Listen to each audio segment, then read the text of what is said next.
Hi everybody and welcome to part 2 of the Jeskai Roundtable with Harlan, Jonathan Rosum, and me. Before I kick things off, I want to preface by letting you know that this video content was recorded about a month ago in the middle of January of 2018 before the unbanning announcement of Jace the Mind Sculptor. So obviously some of the information is going to be dated at this point because blue decks are clearly going to go through some kind of shift and change, as well as potentially even modern as a whole. That being said, I still think that there is a lot of good information in this content, and I would not want to dissuade anybody from checking it out. I just want to make sure that that point is clear. So without further ado, let's get into the Jeskai Roundtable.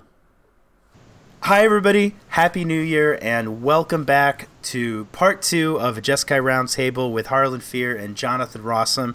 I'm not going to repeat all the introductions. Most of you watching this probably know who these gentlemen are, and if you're watching part 2 but you haven't watched part 1, I'll put a link in the upper right hand corner of the screen so that you can go ahead and do that, and then I won't have to repeat myself for sure.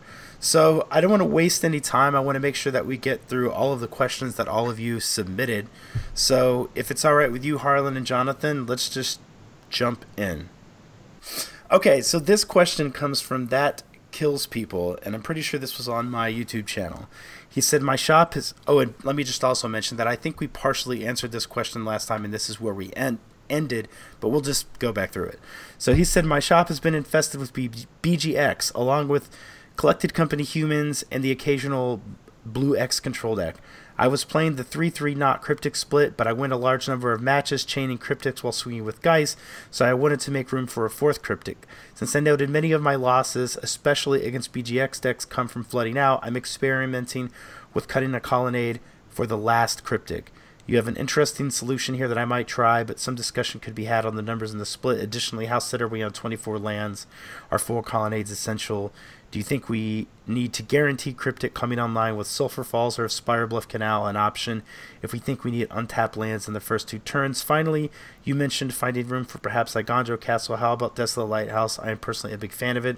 Let me just say that we did talk about some of this question. As I said, I remember we decided that 24 lands is probably what you should be running. Do either of you guys have any comments on that? The 24 lands?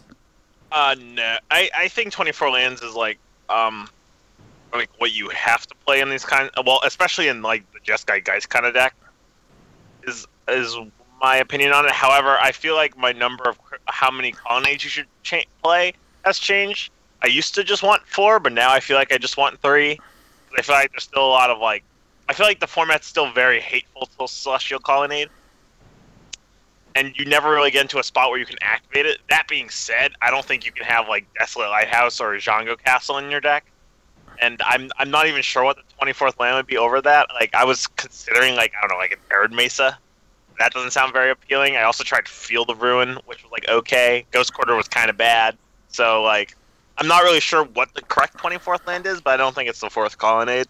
All right, so it's this question. Coming back on this question is pretty cool because we're like a little over a month after the last time I got asked this one, which is really awesome because I think John's actually kind of dumb and is lazy and has moved on to humans. But I think it's actually I think it's actually correct to be playing 22 lands now with only 2 colonnades and no Geist of Saint Draft, and playing to opt over the extra 2 lands. And against the slow blue-white control and Jeskai control decks, the hard control decks, I actually board out 2 lands. I board out my 2 colonnades against blue-white, and I board out my mountain and my plains against Jeskai. And I only go down to 20 lands because they're going to give me lands with their paths, and like blue-white has Spreading Seas and Field of Ruin, so colonnade's never actually going to hit them. He's either a master or he's crazy. I'm gonna lean with crazy. Well, what I was gonna say is I think if you need to trim, if you're gonna trim on lands, my feeling was you need to be looking at probably adding additional cantrips. But then again, this is also predicated, I think, on how many 4-drops and how many 3-drops you have. But my concern with, say, going to 22 lands is that I would not often enough have the mana to spend the mana on cantrips. That was always my worry about cutting lands and adding just cantrips, is that I would get stuck with them in my hands, and rather than naturally making my land drops. Maybe that's not right, but that's what I was worried about. I just got called lazy. Holy shit. So let's roll on from there and let the viewers kind of take from that what they will.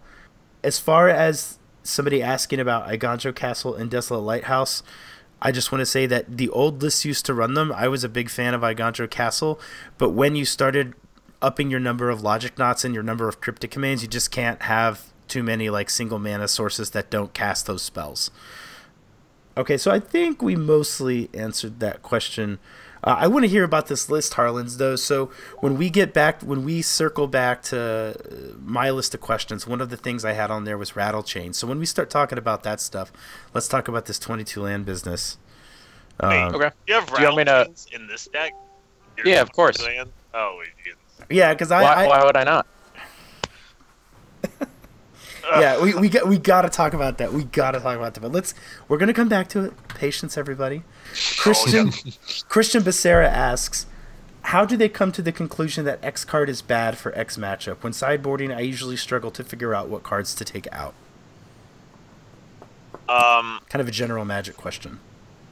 Yeah, well, so the answer to your question, quote unquote, is you take out the bad cards and you put in the good cards.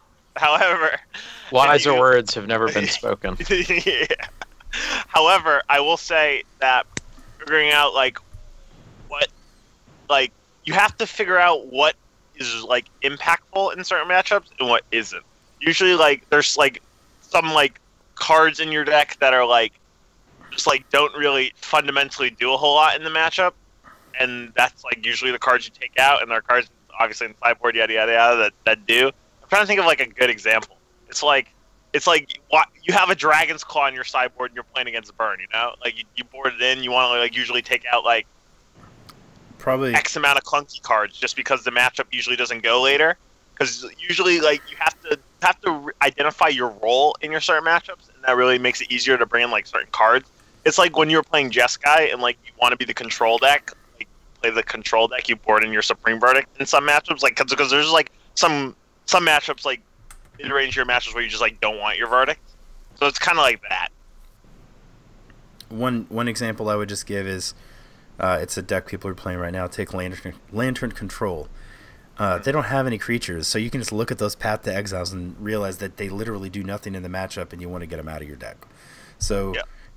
I think the overall advice is just to try and think about what matters in the matchup, like you said, or just what is that deck trying to do, and which cards do I have that are really bad at fighting what it is they're trying to do. And if you can identify those, then you've probably figured out what to get out. And obviously it can get a lot more nuanced, but it's a start. It's a good starting point. Do you have anything to add to that, Harlan? No, I think you guys covered pretty much everything I would say on that one. Okay, so next question is from Michael Calabria. What's their opinion about a true Jeskai control list, especially now with the print of Search for Azcanta, and if it's worth adding more reactive and late-game spells like Gear Hulk, Sphinx's Rev, Supreme Verdict at the expense of gutting Geist and Quellers? Nice question, Michael. It's almost like you predicted SCG Columbus or something. Dude, Nikolic is a master. If anyone bet against Nikolic in that top 8, I would have said they were crazy. I was the only person betting for Nikolic, and I made a decent amount of money. And I was like, Nikolic is going to win this tournament. That's literally what I said. All right, Harlan, you want to get away? So I wouldn't call that from the beginning of the tournament. I thought he was going to win the tournament. However, when you look at that top 8, the top 8 is literally Caleb on Storm, and I love Caleb. However, there's no way he was ever winning that top 8. He just has too many bad matchups, and if then you had Kevin and Nikolic playing the Jeskai deck. You had me on Humans, you had Dylan on Grace of Death Shadow, and then you had Scred Red, Green White Company, and some other deck, and Jeskai played against Green White, and Jeskai control just went over him. The issue with the Geist matchup versus Green White is you really can't like get over them.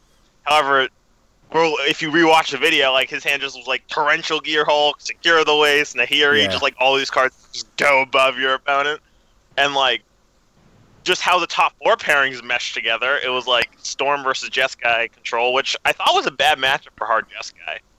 That like not true.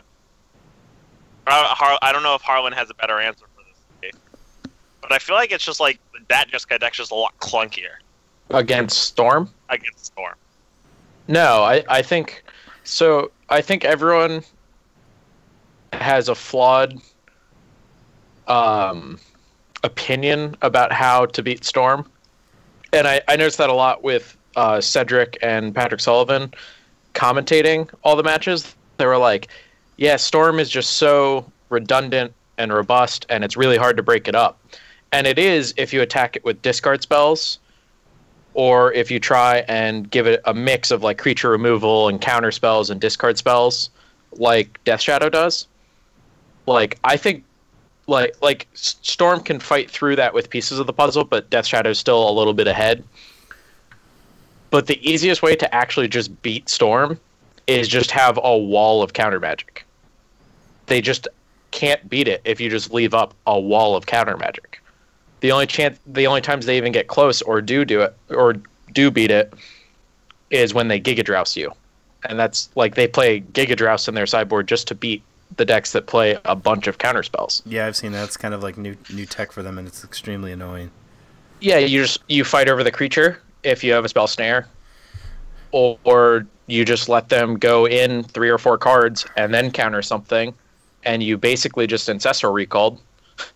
And then they have to rebuild to go off again, and you just still have 2 or 3 counterspells up.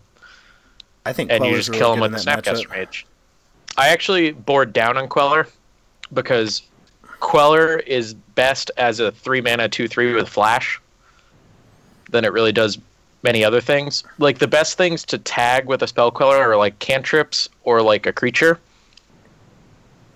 But anytime you tag a creature or a cantrip, if they have a grape shot, they just kill it for free because the Storm counts 2 before the grape shot. And then they board in Lightning Bolt against you to hate on Queller. And so if you tag something like a Gifts Ungiven on your end step, they just get the gifts for 1 mana on the next turn and build their Storm again. Yeah, that is true. The I feel like me saying Queller's really good is, I don't call that knowledge dated, but I think that was prior to them boarding in a lot more reactive cards like Lightning Bolt, which we talked a bit about last time we met, about how more decks were boarding in bolts to be able to fight cards like Spell Queller. So I think also what Michael was trying, it's not Michelle maybe, what Michelle may have been asking, it's Michael or Michelle, I wrote it kind of weird, but I think they were also trying to ask just what are your opinions about that deck, or maybe the 2 decks versus each other? Like, why might you play one over the other? So I think that the slow Jeskai deck is better, like is good against E-Tron and bad against Big Tron, and then is better against Titan Shift than this.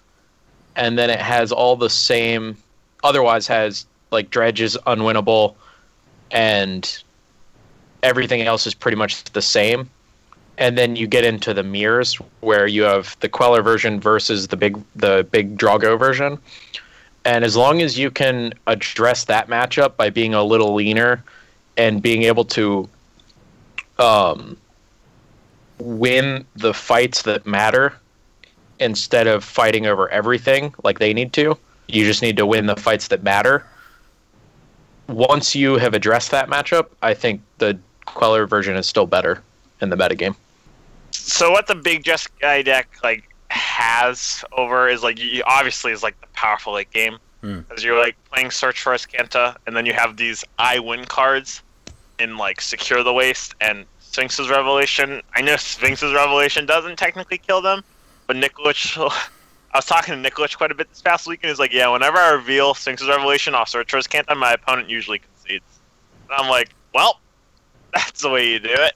So I'm assuming it's like better against like the fairer decks of the format, because it's like because you just have these like effects like Supreme Verdict, Search for Iskanta, and like these and a bunch of like good like mid-rangey fair cards. The issue I have with this deck is that I think it's just like very clunky. Is that like I ran it through a league and like I drew the Torrential Gearhulk every time, and it still amazes me that the deck has a Torrential Gearhulk in it and not the Force Snapcaster Mage. Because I was just like, again, I was talking to Nico just past weekend, and he was telling me, he's like, yeah, I lost game 1 to Burn because I drew Torrential Gearhulk and it wasn't Snapcaster Mage because I only had 4 lands, but 2 of the others were fetch lands, and I was at 1 life. And I was like, that just still amazes me. Is it good enough? Just like, do you just have to play it because you have Nahiri in your deck? Can you not just get a Snapcaster Mage with Nahiri the Harbinger? Or is that just not a thing you can do? The thing about the pros I have with the Queller deck is that I feel like your deck's just more efficient at like enacting its game plan in a lot of matchups, and also you just have like Queller, which is hit or miss depending on the matchup. But I feel as though your deck is just more consistent than like the hard Jeskai control deck. Yeah, I think you probably just end up picking up a lot of wins because you have the ability to apply pressure, and you don't have to. Yeah, you have a complete control game. You can sometimes just tempo them out or control the game just enough, and you can actually kill them. Yeah, you have this "Oops, I win" card in Geist of Saint Draft in certain matchups. Not anymore. What did you say? I said not anymore. Not anymore. Yeah. I actually think playing any Geists in your 75 is actually a mistake. Yeah, right now. I agree with you. We're getting to this. Okay. Next question from Argoyle. What do you guys think about Stormbreath Dragon? I hear it's another awesome variation of your inclusion of Thundermaw Hellkite. Yes, it's a bit smaller, but it has protection from white. It can become bigger. It's not fire breathing, but it can kill an opponent if an opponent is control. That's more or less this question. What do you think about Stormbreath Dragon versus Thundermaw Hellkite? If I had to play one, I would... that's kind of a hard question if I had to play one. I think it's still just Thundermaw, because there's not a lot of, like, other than the Jeskai deck, there's not a lot of paths roaming around, and I still like having, it's still, like, passable against, like, these Tron decks, because it is just literally in Lava Axe on your stick. That's usually like how I feel like you beat Tron with the Jeskai deck, is that you just literally have to burn them out. However, Harlan probably has a different opinion. However, there are some draws against regular Tron where you draw mono cryptics, and you just get to, like, beat them with the cryptic commands. However, it's just still kind of like, I feel like that line just doesn't work nearly as well as just trying to kill them. So if I had to play one, I think it's still just Thundermaw Hellkite, but I may be off base. So, I actually was going to say that this question, between the decision between the two right now, if I had to play one, isn't close, and it's in the favor of Stormbreath Dragon. Oh boy. Oh boy. So, the decks that play Lingering Souls right now are like Grixis Death Shadow boarding them in like Dylan Donegan did, where just playing a Stormbreath and hitting them with it in that matchup is just like good enough usually. Like you just throw some burn at them end of turn, and then it's an unblockable, unkillable threat because they just rely on Fatal Push so heavily. And then the other one is like Abzan midrange, which can't kill it without Maelstrom Pulsing it, I think. That's like the old... They have Maelstrom Pulse and Liliana Edict if you don't have anything else. And so then it's just a 4/4 unblockable, unkillable threat. It's basically like double Sulfuric Vortex only for them. And then, so I think the thing that really puts it over the top is that against the big Jeskai deck or even the mirror, it's pretty hard to answer. Like they have to have Bolt plus a Snapcaster to snap the Bolt back, and then any interaction with that, because that's 4 of their mana tied up after. Like either you get in your 4 and then they have to have it right then and do it while you're tapped out, or if you get to untap, like it's pretty much never leaving the table. Yeah. All that being said, I don't think I would play it right now. But if I had to choose between the two, I think Stormbreath is much better right now. Better? Yeah. Really? I feel like So the matchups that Thundermaw, that you play them just for like a lava axe right now, either aren't that popular or they've been like abandoned. Like Dredge was one of them, Etron was one of them. I don't think either one's really that big of a difference against either of those decks. Like Thundermaw actually is much better against Dredge, but that matchup's pretty much unwinnable anyway. So fair enough. I would almost always say Thundermaw, but because like I feel like Jeskai's on this, at least for now, on this huge like, it's occupying a place in the meta like it hasn't for, I don't think it ever has, and I think a big part of that is you have just this search for Escant version, you have the new card in Queller, you just have more people playing Jeskai than ever before, and for that reason I could start to look at it, and I've always kind of said that I would only play Stormbreath Dragon and if there was a meta in which I felt like that would be the case. You also have, I mean, Blue-White X, they can have Supreme Verdict, obviously, but so could Jeskai. But if they don't, they're kind of in the same boat, and you might actually be in a place where it could make sense to play Stormbreath Dragon. My opinion is that Thundermaw is in general just a better card, and even against Abzan, I always opted to play Thundermaw even when I had access to Stormbreath, and the reason was they can for the same mana investment, 5 mana, Lingering Souls could technically, like, if you were both attacking each other, it puts the same amount of power on the battlefield, and you could, in theory, like, they could, in theory, race each other, and then if you play Stormbreath Dragon and you're just sitting and not doing anything with it and just, like, blocking one Lingering Souls a turn, I don't know, that's not the real reason I wanted to play that card, and against Abzan specifically, I liked Thundermaw because I felt like it fought the attrition battle, like, if they pathed it, but you killed 4 or 6 of their Lingering Souls tokens, you were still coming out ahead. But nobody's really playing Abzan right now, so that's not something I would. That's not a reason that I would weigh in to play it. If I was gonna play one, and I am not playing one currently, I would take a serious look at Stormbreath for the reasons that Harlan mentioned. Yeah, that's why Harlan's much smarter than me and has the trophy. Well, mainly just because Jeskai Control, Jeskai Midrange, Blue-White X, and Jeskai's Tier 1, at whatever that means. People say Jeskai's Tier 1. There's way more people playing it that have been in a long time. But even in that case, there's probably better cards. There's a lot of people. The one thing I did see that looked interesting, I would say interesting because it didn't look great because he couldn't kill anything. But it was interesting how it blocked a lot of creatures out of the humans list. But that's not.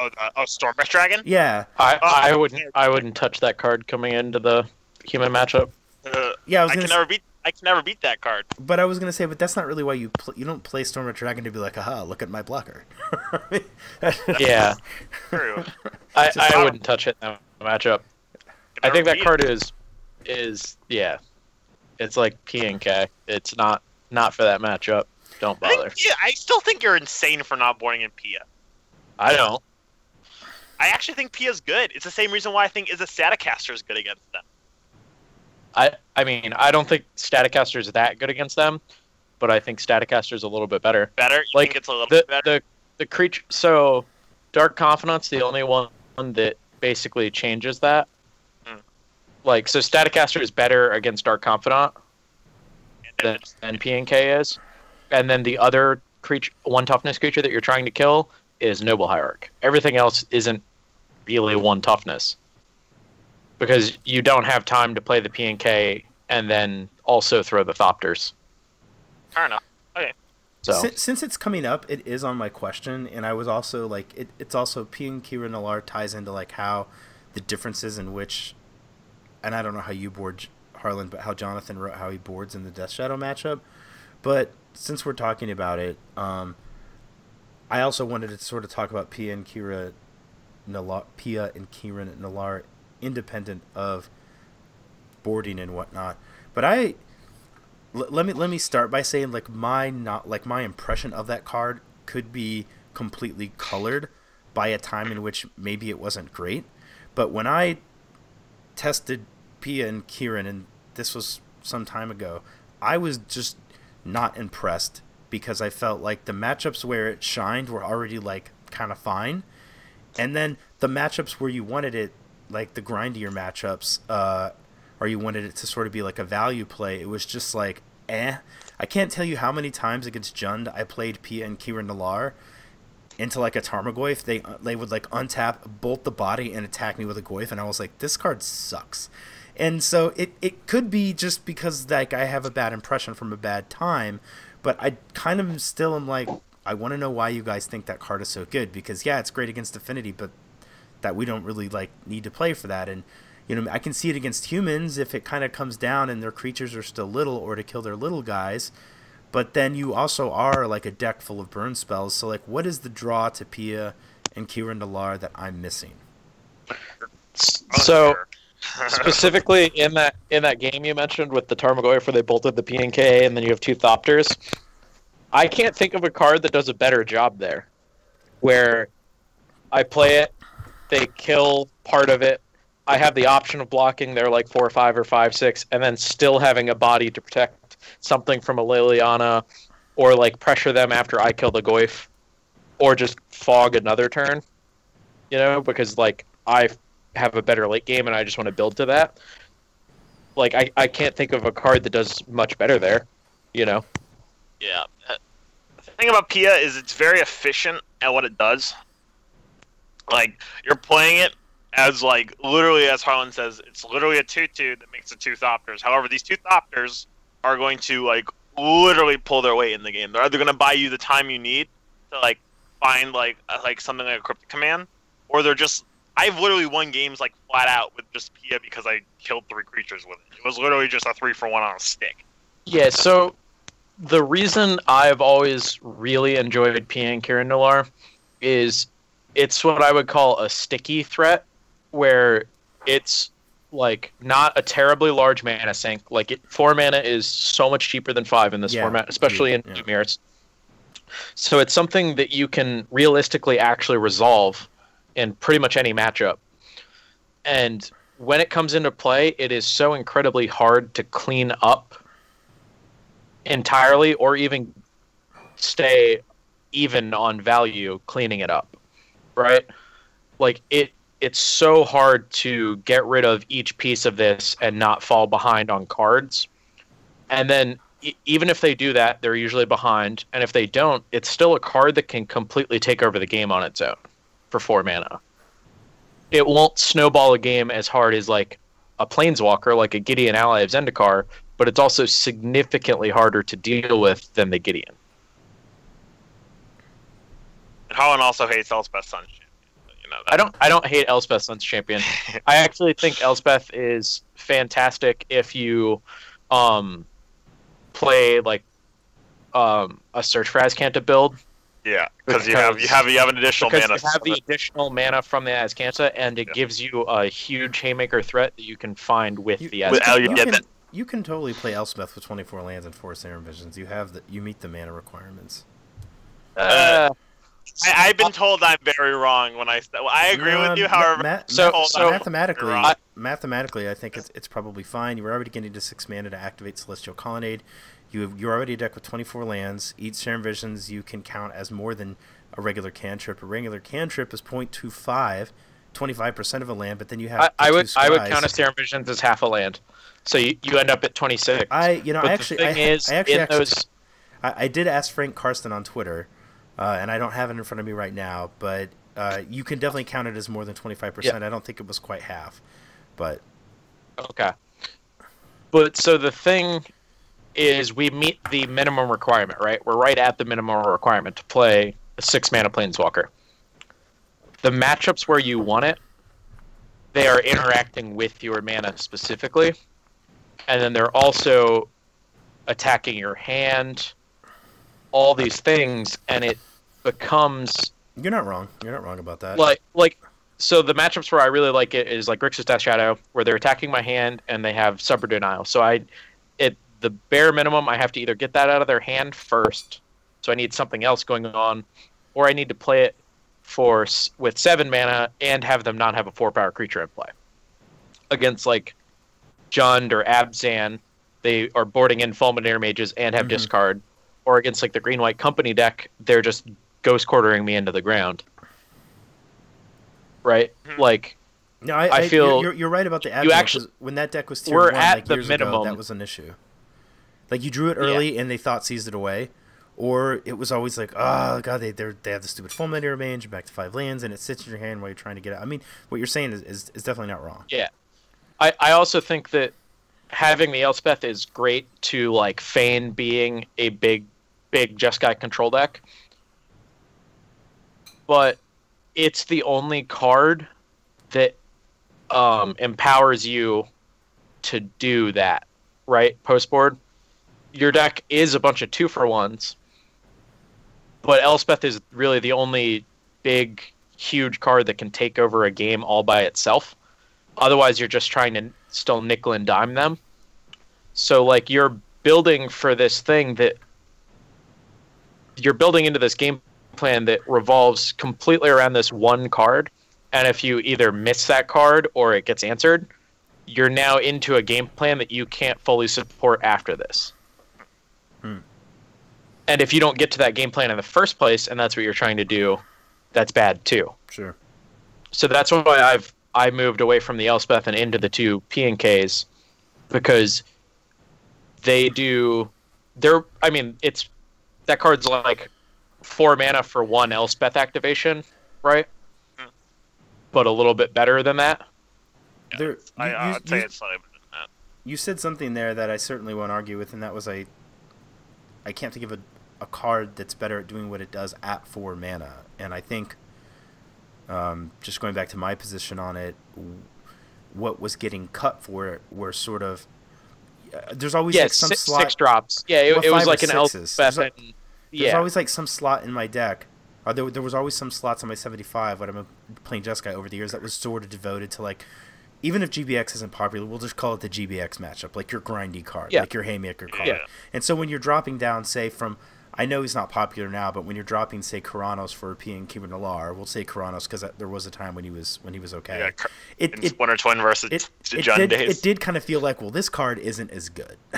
And you know what? It's because it isn't. But maybe at that cost, at 4 mana, if that's what you want to do, and if you're like, I don't want to do 5, I want to stay at 4. The other thing is, at 5, I don't really want Gideon. I don't want Karanos right now. I don't know like what else I would want to be doing at 5.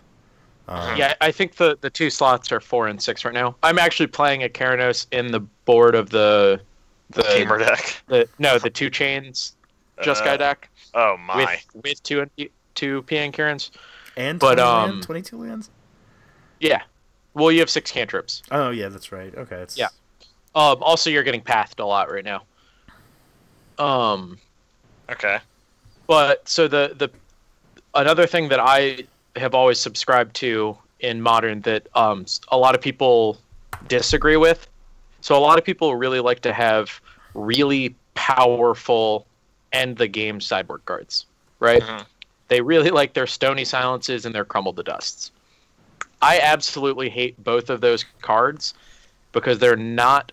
Like, if I'm going to play Crumble to Dust, that card's great against Tron in some amount of games, not great in all games against Tron, and then it's close to unplayable against Valakut, the other land deck. They just have to like lead on Valakut, and then exactly. And then sometimes you still have, no. Why would I play something like that when I could play something like Molten Rain or Fulminator Mage? P and Kieran's a lot like that compared to like Keranos, where Keranos is like, yeah, this card is like the individual best thing I can think of to do in these 3 matchups. Mm-hmm. But P and Kieran is way above. It's still a 9 or a 10 in those matchups on a scale of 10. Mm-hmm. And it is completely functional in a lot of other matchups. Like, Keranos is a nonsense card against Infect and Affinity, but P and Kieran is like one of the best cards you can draw at any point in the game against both. And right? Still, it still does have game and grinding matchups. I mean, it's not like it's... Exactly. It's not like still it's not a 2 or 3 for 1 on its own. Exactly. It flows with your deck a little bit more. It is very versatile. It doesn't completely warp the game on the spot. It fits in with your normal draws and then can still take over the game some amount of the time. Maybe you're selling me. I think you are. Okay. Maybe you're selling. Well, you know what? I just needed somebody else. I guess I just needed to hear it. You know, like I said, I felt like I had this. The Harlan way. Nah, I just I have like sometimes it's hard to let go of your past negative experiences. I think. Okay, I understand. Because The trick is to not have negative experiences. Harlan always has the answers. Okay, let's keep moving on here because there's more questions. Let's just try to get some off. C3 Loki basically asked the Jeskai Geist versus Jeskai Control question. I think we already answered that, so we'll move on. Let's see here. We got that one. Okay, so this question's about Lantern Control. He just basically says he's not sure how to approach things in the matchup in general. He feels like the lock pieces are always just a turn too fast. The burn seems like it's often just can't quite get there, especially if they have an Adventurers Fair, and racing with the Geist of St. Traff can work, but I swear the hand disruption strips it every time. What opening 7 are you looking for? Is it right to play something like Stony Silence or Biforce? We talked about Biforce in the last video, by the way. Yeah, so that's the question from Taylor Bain. What do you guys think about Lantern and how to approach it? I would just say overloading on counter magic is really important because they really have a hard time beating full counter spells, as it turns out. But you have to make sure your counter spells are like efficient. And I also think if you were going to have Stony Silence in your sideboard, it is probably like actually perfect just to have against them. However, I feel as though I tested, like I tried the approach of like trying to just kill them. However, it doesn't really work with Jeskai Geist because, well, it doesn't really work because of how Lantern's constructed, because they have 8 ensnaring bridge effects. So you're really just looking for like a bunch of counter magic, and then eventually find like a Snapcaster or something. And then if you ever find like Snapcaster and you ever have Snapcaster Cryptic or like Snapcaster Rejection, you can never lose the game. So I just like having a bunch of efficient counter magic in the matchup. So the way I approach the Lantern matchup is that their deck does 2 things. One is it tries to lock you out with the Lantern Lock and Codex Shredder and that ilk, or it ensnaring bridges you and then tries to do that. Or ideally it does both. Usually, yeah. You can beat either one of those, right? Like you can beat an ensnaring bridge easily if they don't have a Lantern Lock, and you can beat a Lantern Lock if they don't have an ensnaring bridge. Yep. It's pretty easy to do one of those 2 things. So basically what you need to do is figure out which one you can beat. Usually it's a lot harder to beat the Lantern Lock because that one comes online so much sooner. But it's pretty easy if they don't just resolve an ensnaring bridge on 3 to be able to beat an ensnaring bridge for the rest of the game, even through a Lantern Lock. Your deck is very redundant, especially post board, with just artifact removal and counterspells. And really just having a lot of counterspells is the best thing you can do. I agree. I like to aggressively attack their Lantern Lock, though, if I can, because the Lantern Lock enables everything for them, right? If you can take that one offline, it's even easier to beat the bridge later because they aren't disrupting your draws.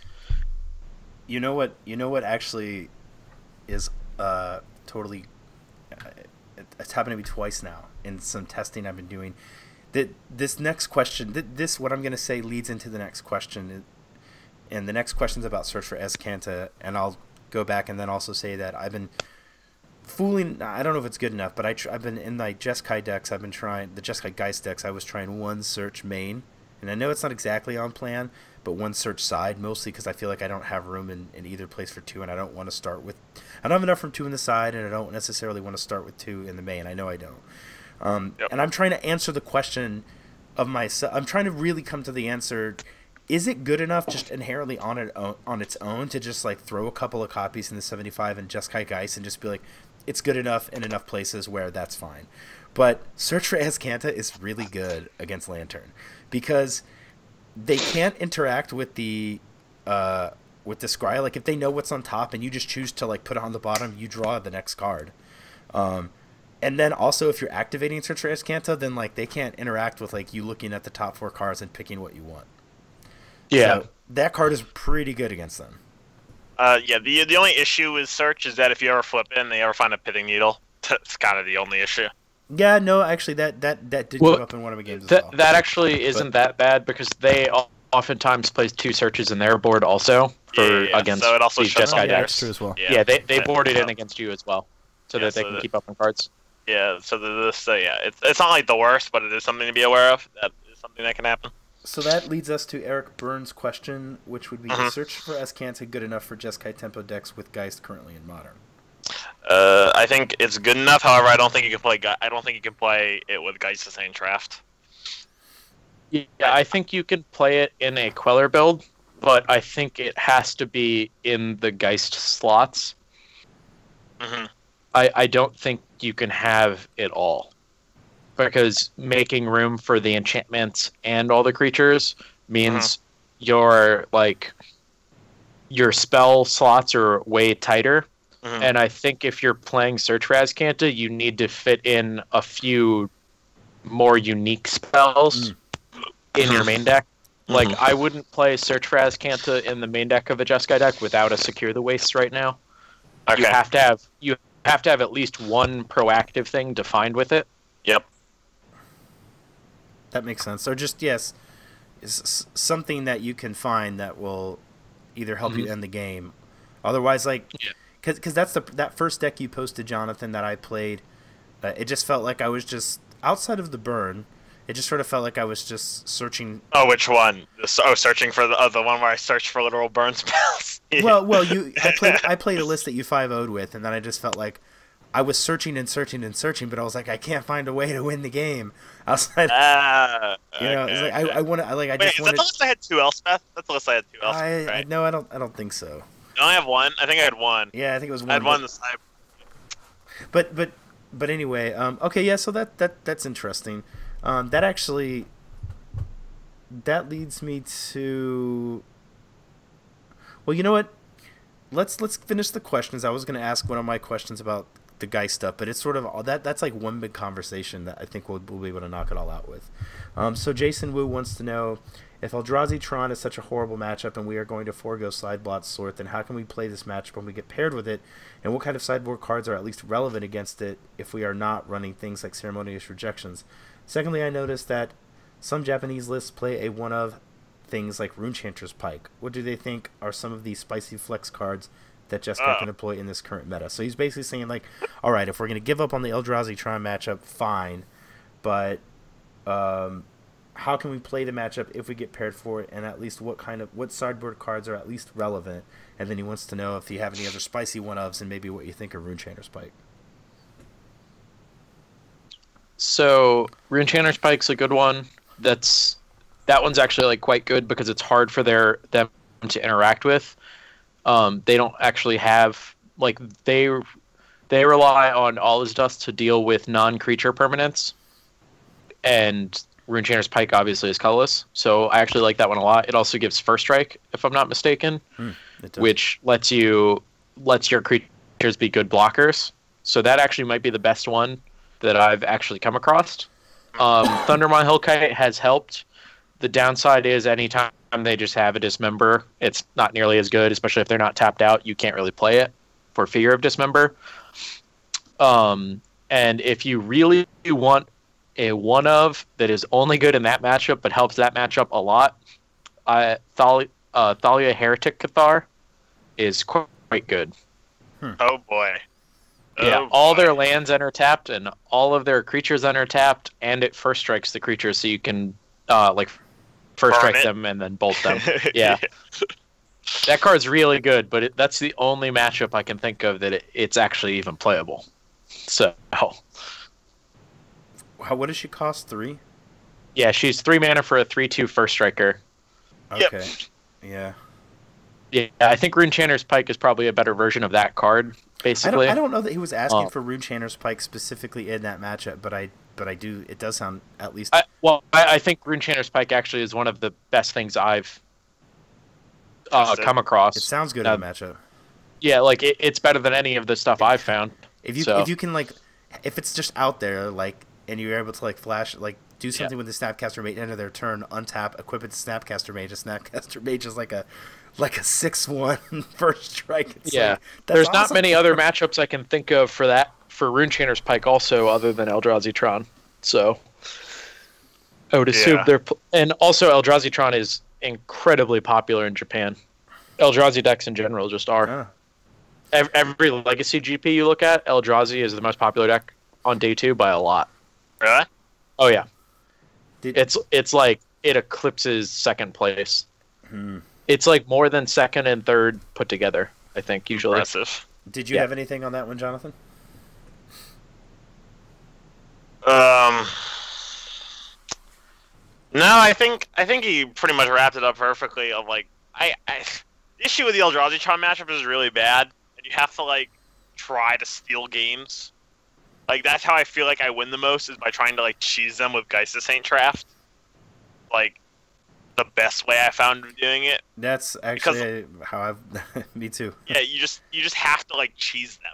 Yeah, it's like I've won games where I'm like, I slam Geist, and they untap and they're like, Reality Smasher, attack you, and I'm like, I'm so glad you attacked me with that Reality Smasher. Thank you for attacking. like I'm glad, because one, now I get to attack, and B, you're underestimating this little 3-mana creature, because he does more damage than your Reality Smasher buddy, and I have all the burn spells, so. And then it's always, it's like some weird combination of like, I don't know, I do a Cryptic, so I guess I'll like bounce that creature, tap that one, I don't know. It's always some weird like, okay, I got there. Yeah, one of my best recommendations to beating that matchup is don't draw your 1-drops. Just draw Lightning Helix, not Lightning Bolt, and you should be better off than you would think. But okay, so the next question here by Devang Amin. I'd be curious to hear what they have to say about Ancestral Vision. It used to see a lot of play until after it got unbanned, but it's dropped off with more people playing value cards like PN Kieran instead. I've been playing it, and it's pretty good. Have you tested it?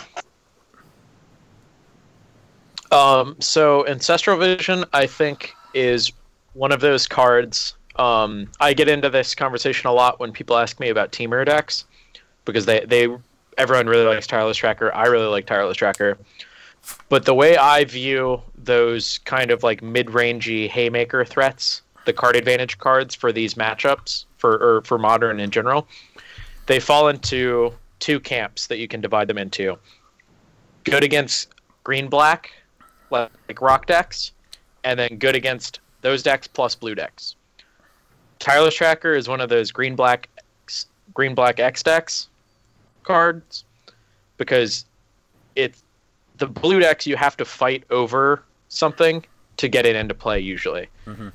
Because you have to sink the initial investment mana, then fight over their counter spells and win that fight, and then get the thing into play.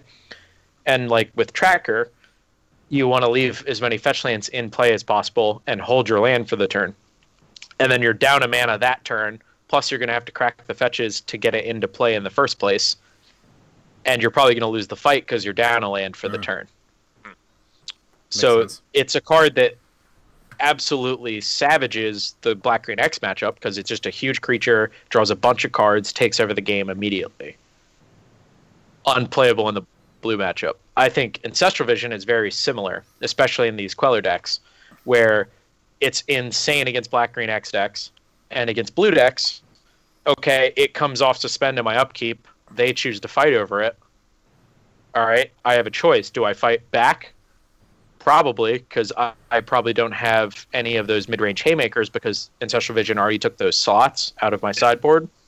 So I have to fight over it, draw my 3 cards, and then they untap and play a big haymaker that I now have to catch up with and hope that my cards answer it. Right? Like, it enables them to resolve something big. And sure, I have a lot of cards, but I don't ever have anything big because the Visions took those big slots. Yeah. And I've always been a much bigger proponent of having the big things and getting them into play. And that's why I really like the sticky threats like P&K, because if I win the fight and get into play, you have something on the back. I have something guaranteed.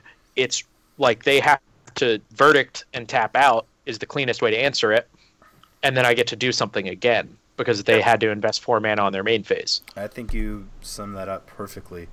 I don't really have. I don't know if you have anything to add, Jonathan. If I can top that, no, I don't think I can top that one. The only thing I would add to that is that I feel like the other downside is it feels like you have to run like 3 in your sideboard to make it worth it. And yeah, because you have to see them early, and it's just not. It's just not. Not a card you want to put 3 copies of in your sideboard.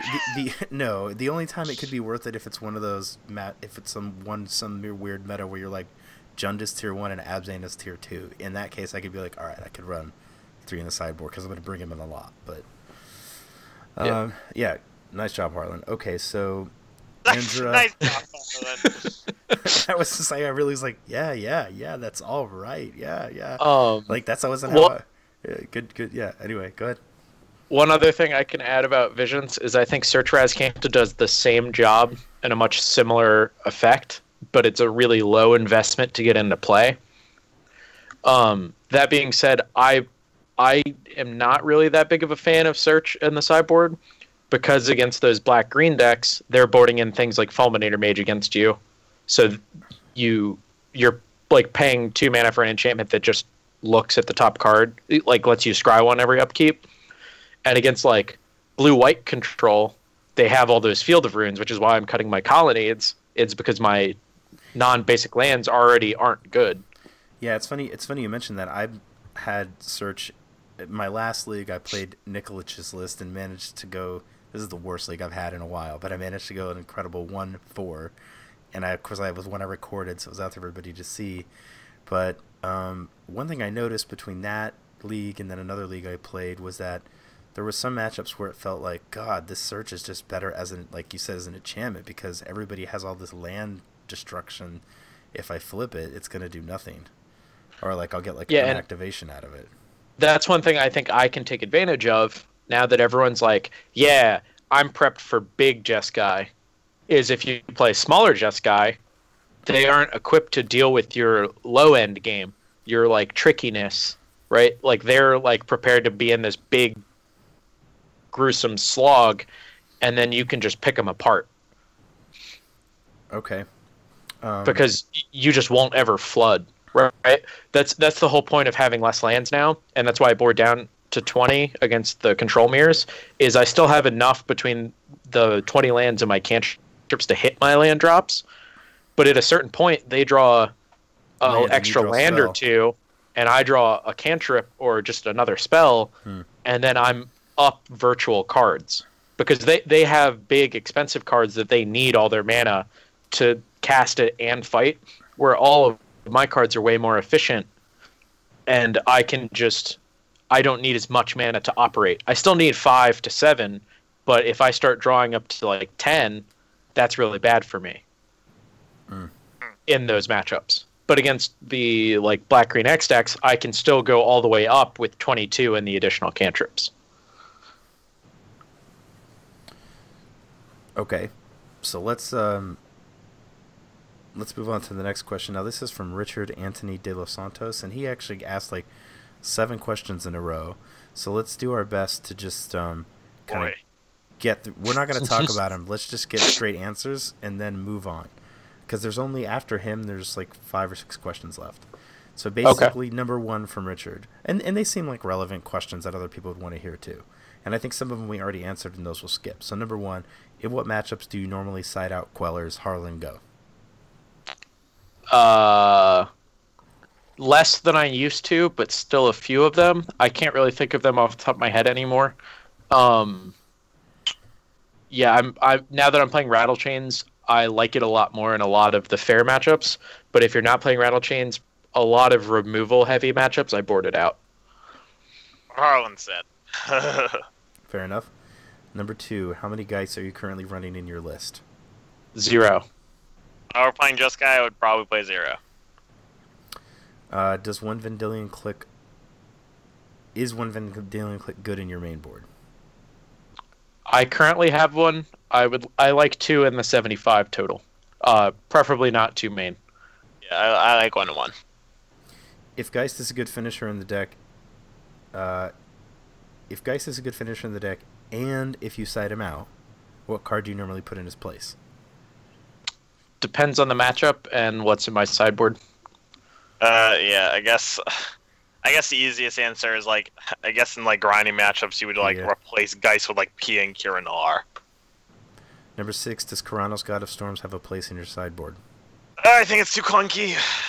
I think it's the best answer to the big Jeskai decks is you pick a fight and then resolve a Karanos, because they aren't going to board in Celestial Purge against you, and D-Sphere is also bad against you, so you can really just take over the game with the Karanos. Okay. I actually liked it. I used to bring it against Affinity when it was popular, and the reason was Karanos. Yeah, because the reason is you basically, assuming you answer their Etch Champion, you would oftentimes get to this, and this was actually a different deck. Remember, there weren't Quellers. There was no spell Quellers, yeah. So you would take out your Geist, and you were just a kind of control deck. So you would get to this point where you needed to close the game, and if you didn't have, say, Colony to do it, Karanos was just you eventually find a Karanos, put it into play. If they played anything, you could kill it, and if they didn't, you killed them. And it all accrued card advantage, and it was basically a really good way to sort of slowly close out the end game while also interacting with their deck. So I think Karanos actually has a good number of... I think he's a good card, and I think he's obviously really great against blue decks. That was one of the main draws to him, was you could... Twin was going to board out their combo because they couldn't rely on it against you, so you both ended up... You would both bring in cards like Karanos, although just for those that didn't know, the Geist decks I think had quite a good matchup against the Twin decks, because they had to resort to trying to resolve like a 5-mana sorcerer speed threat, which you could also do, but you also got to just try and resolve a 3-mana sorcery speed threat that they couldn't deal with. So don't listen to them, internet. What? Go on, you're crazy, man. I was a Twin player through and through, and all you had to do as the Twin player was board in Vidalcan Shackles, and the Jeskai player could not win. I hated that card, but... I hated that card. Geist was a pretty good answer to Vidalcan Shackles as well. I think Karanos is the best tempo finisher, because it does everything you want it to. It is either damage or cards. The way I look at it is it's basically Search for Azcanta that you only put the mana into once, because Search half the time is finding you just a card, or it's the other half it's just finding you a burn spell. It's like the stickiest. I always looked at it. It's like the stickiest threat that you can have. It's the closest thing to a non-interactable card you have. You just have to have. I think the meta just needs to be in a place where you have enough places in where, it is worth playing. I don't know. I haven't really thought about it recently. I don't know if now is, but maybe it is. Harlan's playing it. Just do what Harlan does, I guess. That's Rosum's motto. Right. Yeah, just put whatever Harlan tells me to do. Yeah, that's a good one. Okay, so... it's a good strength. It works. we got through those. So now we got James Die. What is the optimal creature to counter magic to removal and cantrip ratio for the different Jeskai decks? And that's kind of a big one. And number 2 is... They want to know Spell Pierce versus Spell Snare. And number 3... Okay, I didn't really see so many questions in here. But he wants to know how are Sun Titan and Archangel Avacyn as finishers. So... Sun Titan? So if you don't count Snapcaster Mage as a creature, just because it's an omnipresent card in the deck that you should always have 4 of, and it kind of operates as everything, a creature, counterspell, cantrip, everything. A good rule of thumb is always have your 4 Serum Visions, and then basically keep 24 mana sources, but you can substitute a couple of cantrips for lands, additional cantrips, up to like 5 or 6. And then I always want 7 non-Snapcaster threats in the deck. Okay. If you're playing Queller. So 4 Queller plus 3. Yeah, okay. I was going to say 6 to 7. And then go ahead. I was say in the old Jeskai decks, it was always 4 guys 3 clicks. So that I feel like that 7 3-drop threats has been sort of present for a very long time. Mm-hmm. And then I like 6 hard counters and always 2 spell snare. And I think spell snare versus spell pierce. Spell pierce is like a cool card that's like pretty good, and sometimes it's bad. And spell snare is broken, so you should play spell snare. It costs 1 and it counters 2s. It's the perfect tempo. It always trades up on mana. It's the perfect tempo card. Also, there are so many 2-drops in this format that are so good. Just play spell snare. Card is insane. Yeah, spell snare is really good right now. I wish I could play 3, but I don't have room in this deck. And then, as far as Sun Titan and Archangel Avacyn as finishers, I think Sun Titan is close to unplayable. Agreed. I think if you're going all the way up to 6 mana, there's like so many better things you could do. Elspeth's obviously at the top of the list, but I think like Inferno Titan's much better. Wormcoil's better. And Sun Titan's just kind of cute, and I think Archangel Avacyn's actually pretty good.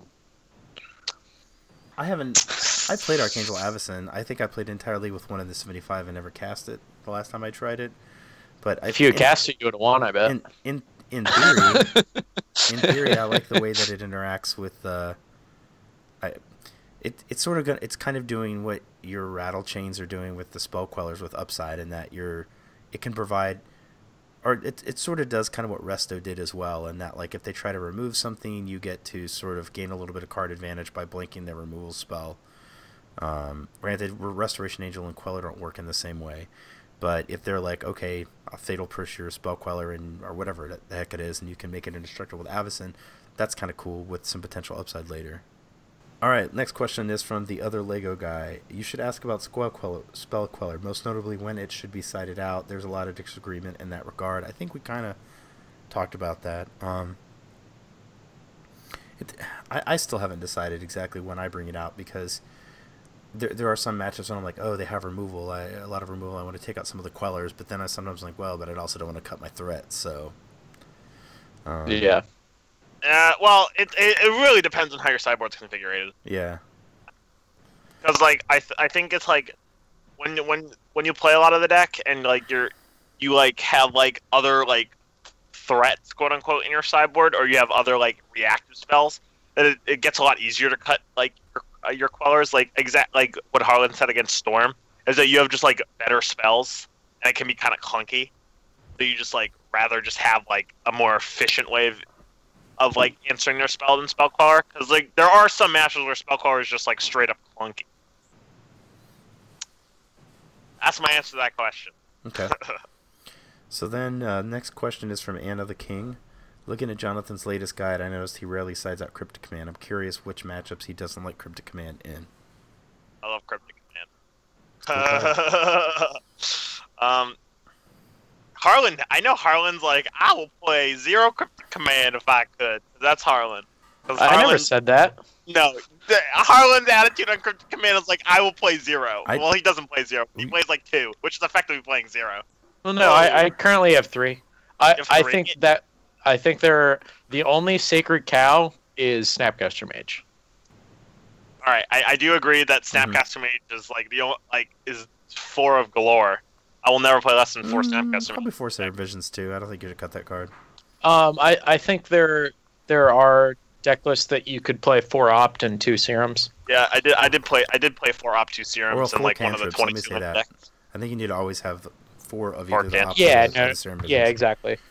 Just like I don't think any cantrip is necessarily so much better than any others that you shouldn't consider the other ones. I don't want anybody to go back to the old Jeskai days where they were like, we don't need to run Serum Visions, we just run 3 Electrolytes instead. Those people are dumb. Yeah, dude. Wait, that used to be how it was? Oh, jeez. People used to run 25 lands, 2 or 3 of which were Tectonic Edge. And then impressive. They were 4 remands in the Jeskai lists, or the Geist lists at least, would be like 4 remands. 3, they had like a million 3-drops. It was 4 Geist, 3 clicks, 3 Electrolyze. Zero ways to smooth out your draws. But then again, I mean, Sounds you interesting. had 4 remands, so you did have some cantrip action going. Yeah, on, you were I guess. basically fine. You were basically all right. No. Dude, Serum Visions is the way to go. Okay, so Ken Bone says, I'm curious which cards almost made it into their deck. I don't know, I feel like that's... Oh god, that's like That's a huge question, but if anything pops into your head really quick you want to mention, go for it. Harlan go. Harlan probably has a better answer than I do. Any cards that almost made it into the deck and didn't? Yeah, like got really close, 'cause there's a lot of cards I've tried. I pretty much play all of the wacky ones, though. Like, I have Rattle Chains in my deck. Basically, I come up with a lot of weird cards like that, but I usually take a shell and then tweak it around those cards to find out if those cards are good, right? So, like, if I think there's a card that's playable, I will think of what can make that, like, how I can make that card as good as it possibly can be. And then if the card's just good like that, then obviously, if it excels in that shell, maybe it's good just fit into other ones, right? Like Narnum Renegade's a good example with that Teamer deck. Like, I completely overhauled the deck and started from scratch to make Narnum Renegade, like, to enable Narnum Renegade in the deck to see if it was actually good. Mm-hmm. And the card was good. But what I found out was you can't really slot it into normal shells because so much of the core has to be fit for the card. Like, you have to be playing 10 fetches and 4 baubles to be able to set up the card. But like Rattle Chains is one that I specifically like shifted a shell to be able to incorporate it, and then found out that the card's just good enough to go into like a normal build. I don't have anything specific on the Jeskai side for that either.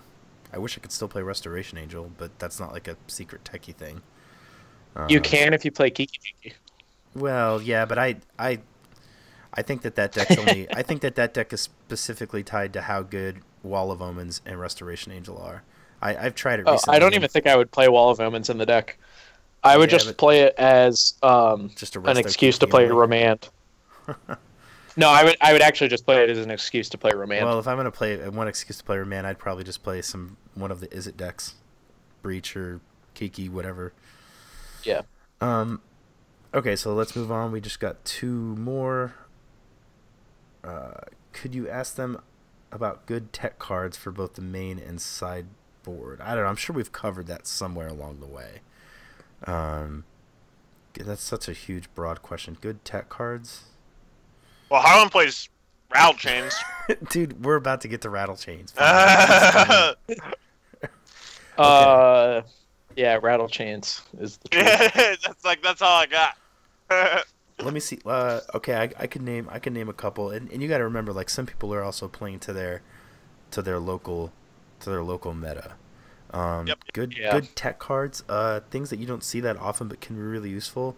Pithy Needle can sometimes, I think it can have a lot of interesting uses. I've played that in the past as sort of just like an interesting sideboard card. Shadow of Doubt can also be kind of interesting in certain matchups. I wish it was. I'm just thinking of random stuff.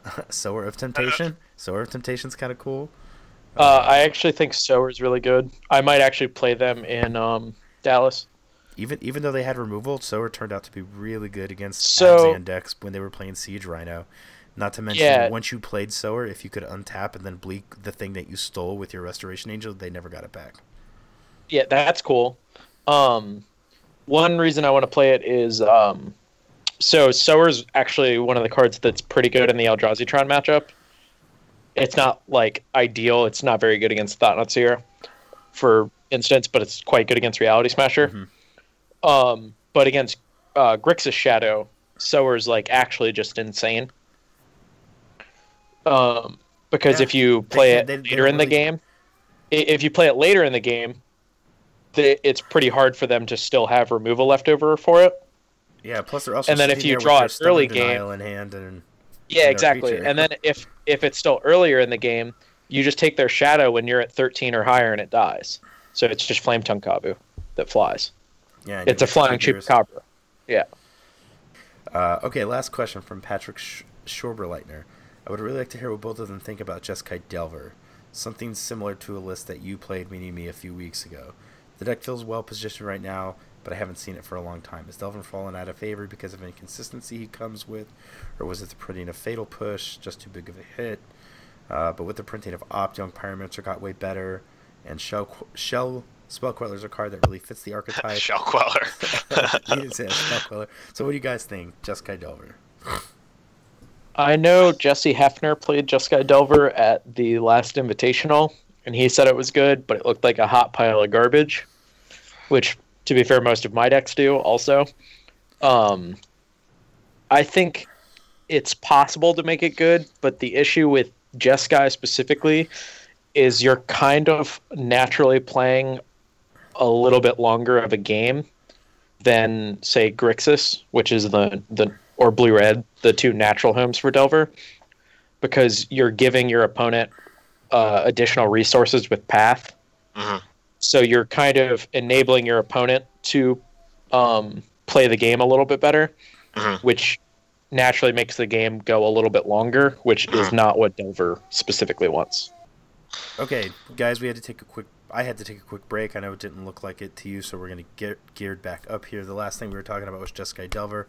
I'm pretty sure Harlan closed that out. I'll just add my own opinion, and that I actually think the deck's pretty cool, and I don't think it's a bad deck. I think if you really like playing it, you do have, you don't have to run all paths. You do get Vapor Snags, which can be okay in the right matchup, and when you're trying to win with attacks with Delver, Helix isn't a bad card, and you're able to apply pressure really early in matchups where you want to do that. So it kind of seems like in Modern too, if you can just pilot something really well, you can do pretty well with just about anything.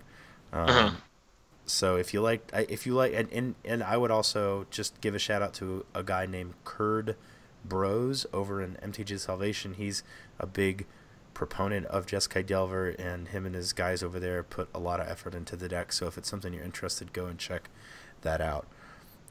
Okay, so that was our last question from all the viewers. I have a few that I want to get into. The first one is the way you approach the Grixis Shadow matchup, Jonathan, because we do it totally differently. Okay. I think Geist. Okay, let me give a little bit of background.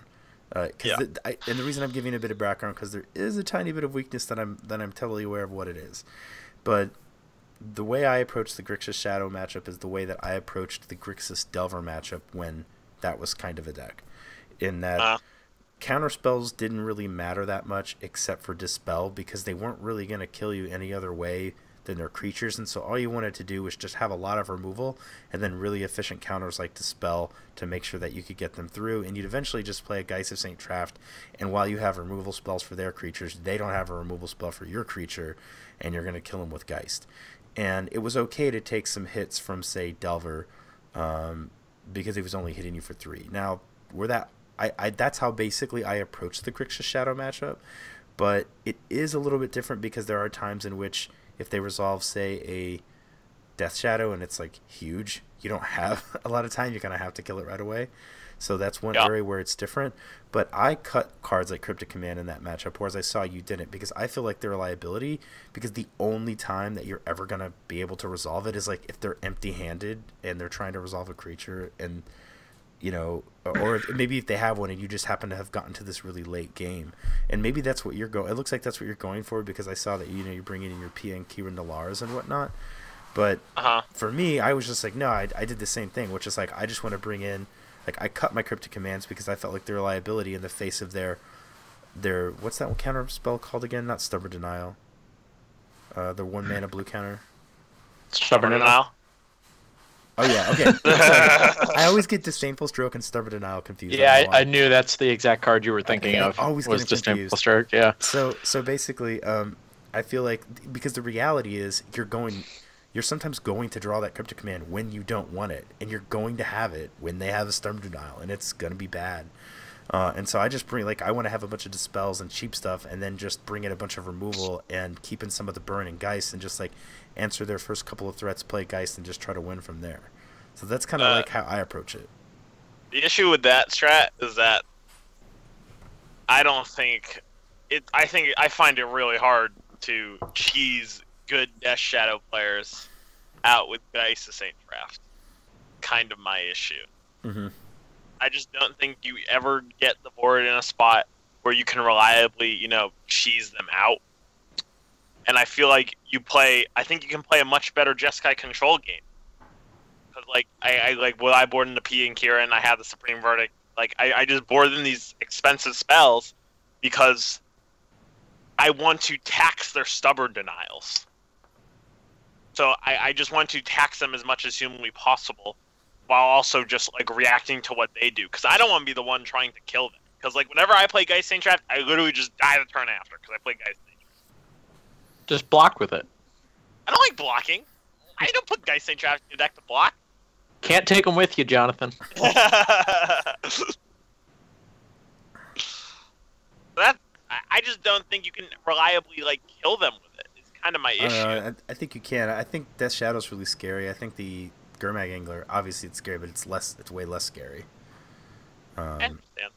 I mean, the thing is, what I felt like is, let's say they play a Gurmag Angler and you play a Geist and they untap and they're like, well, I can't attack. Then, that's fine. If you're just gonna, I'm gonna sit with a Geist on the board and you're gonna sit with your Gurmag Angler on the board. If I find a way to remove it and I still have the Geist, I'm gonna win that game, and you just can't remove my creature. But if my creature's keeping your Gurmag from attacking, then that also feels pretty okay, because I've had that happen many times. But you could be right. I also haven't played Grixis Death Shadow against oh gosh, there's this guy he plays on SCG a lot. I suddenly just forgot his name. He plays Grixis Death Shadow. He's always almost Dan Jessup. Yeah, I haven't played against Dan Jessup 4 times either, or 5 or whatever, a bunch of times. So, maybe my strategy's working fine, or pretty well for the opponents that I'm casually playing against in Magic Online 5.0s. But it's not like I've sat down with somebody like that and said, okay, let's figure out what really works. And so, I mean, if you guys feel like you've kind of done that, and well, I guess I'll ask Harlan. Do you board like Jonathan boards for the Grixis Shadow match? So I board out all my creatures that aren't Snapcaster Mage. Boom. So the reason for that isn't quite what Jonathan said, though. I don't think you have to cheese them with Geist. I think just attacking them with it and then having them block it and them taking 4 is fine. But you still cut it. Yeah, I still cut it because that's not what I'm trying to do. So I think your logic with cutting the logic knots and the cryptics is actually flawed. So I don't cut the logic knots. I just cut the cryptics. Well, so cryptic's one of your best cards because it basically counts as removal and a counterspell because half of their threats are delve threats that you can just bounce and draw a card to buy a lot of time, or even strand them in their hand for several turns, which is basically a removal spell if the game ends. Assuming you can resolve it with... Well, so the thing is, if you cut all the creatures, everything in your deck gets hit by stub, which is actually good for you. Oh, so you're just going to overload the Stubborn Denial. You can overload them, yeah, literally, or you can offer up things and disciplined. So there's like not great Death Shadow players, and then there's good Death Shadow players, and then there's great Death Shadow players, right? The good ones will always let the non-target, high impact cards always will resolve, right? And then so you can play against those people and make them use their stubs on the things that they know are important. Know in quotes, right? You can always make them use it on a path, and then you can burn them out. Against great Death Shadow players, they'll try and play this game where they can interpret what's good and what's not at certain points in the game and read what you're doing. And so if you have all hits for it, it's a lot easier because being able to just chip shot them with a 2/3 is not going to do anything. Mm-hmm. because they leave in their removal anyway, and that way you only have Snapcasters for their removal. Yeah.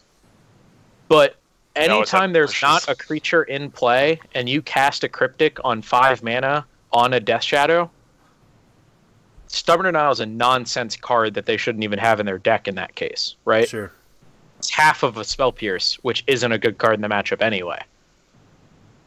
And the counter spells are so incredibly important, and also because you're playing a control deck, they can't just kill you on turn 5 or before turn 5. It's just not going to happen. Like your draw has to be so insanely bad for that to actually line up. So when you cast like they play a Death Shadow, and have when you're tapped out, right, and have 1 mana open, and they pass to you, and you're like, path it, and they're like, stub it. You just go counter draw. Right? It's really easy for you to still make your Cryptics good. It's not like a Grixis Delver matchup where they have mana leaks and dispels and Cryptics of their own. They just have stub and snap stub, which is really easy for you to play around. So what I always board out to bring in all these cards, because all the spells in the deck are great. I really like Electrolyze because your deck is so good at answering the big creatures post board that they oftentimes have to go to the Snapcaster backup plan, which makes Electrolyze really good again. That's all the bolts are really good because I basically just play like a combo control deck where combos burn spells. Yeah, for them to play around bolts with their shadows, they either have to be at 9, which is 3 bolts, or they have to set up a Street Wraith play when you try and bolt their guy when they're at 10 and they go down to 8, or they can sit with fetch lands in play, which that line, like they have to get to 10 or 11 and then sit with a fetch land or 2 in play so that they can grow their guy in response to the bolts, which is still like resolving the bolt on them.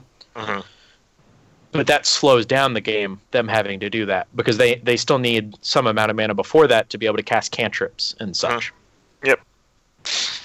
So everything they're doing to play around what you're doing is slowing down the game, which is only good for you.